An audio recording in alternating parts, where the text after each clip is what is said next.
Okay, so the next thing that you need to do after you wind your bobbin is you need to wind the actual machine.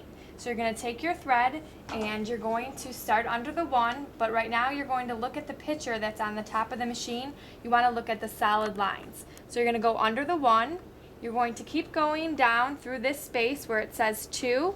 Bring the thread down around to the front of the machine, and you'll see here it says 3. You're going to bring the thread up and around to the thread guide, which is step number 4.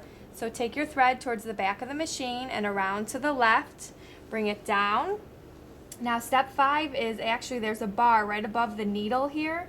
You need to take your thread and put it behind the bar. And you want to take the end of your thread, make sure that you clip it so it's not frayed at all, and you're going to thread your needle from front to back. The hole at the end of the needle is very small, so it might take you a couple seconds to do this. And then you want to pull the thread towards the back of the machine. So that's your first step when threading the needle. The next thing that you need to do is take your bobbin. You need to make sure that when you place it in front of you and you pull on the thread, it's moving counterclockwise or to the left.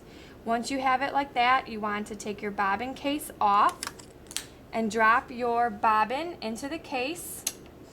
From there, there is a slot in the bottom of the machine, the bottom left, that you want to take your thread and pull it around. And you'll hear it click when it's right into place. You put your bobbin case back on your machine and just put it on about halfway.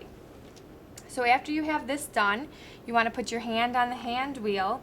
It's important that you move the hand wheel towards you so that the needle goes down and then back up just one time.